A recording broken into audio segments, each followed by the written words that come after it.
রেমালের জেরে ত্রিপুরা কমলপুরের বিভিন্ন গ্রামের বাড়িঘর জলের নিচে। ঘূর্ণিঝড় রেমালের জেরে লাগাতার দমকা হাওয়া ও বৃষ্টির দরুন ছড়া ও ত্রিপুরা ধলাই নদীর জল বেড়ে কমলপুরের বিভিন্ন গ্রামে প্লাবিত হয়ে পড়ে। বহু মানুষের বাড়িঘর চলে গিয়েছে জলের তলায়। মহকুমা প্রশাসন থেকে সতর্কতা জারি করা হয়েছে। প্লাবিত এলাকার বাড়িঘরের মানুষজনকে নিরাপদে স্থানে আশ্রয় নেওয়ার জন্য ব্যবস্থা করেছে প্রশাসন। দিনভর বৃষ্টিও বেড়ে চলেছে। ছড়া ও ধলাই নদীর জলস্তর বাড়ছে। ত্রিপুরা ধলাই জেলার মহকুমা শাসক লালরিং নেতা ডার্লং প্রাকৃতিক দুর্যোগ মোকাবেলা কর্মীদের নিয়ে দুর্যোগপূর্ণ এলাকাগুলি মঙ্গলবার সরেজমিনে ঘুরে দেখেন।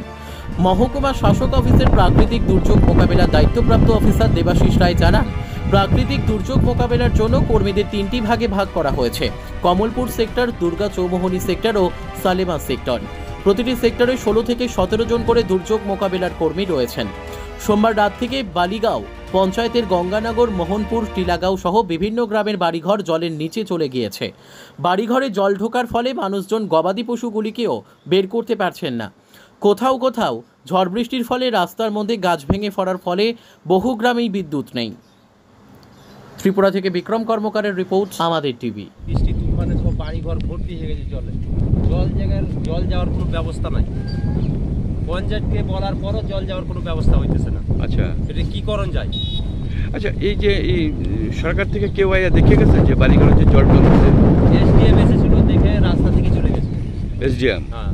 আচ্ছা, বৃষ্টির কারণে, ঝামেলার কারণে যে পরিমাণ বৃষ্টি বন্যার মতো সৃষ্টি হয়েছে, আমাদের দিকে রাস্তাঘাট বাড়িঘর সব ডুবে যাওয়ার উপক্রম অবস্থায় আমরা অসুবিধার মধ্যে আছি।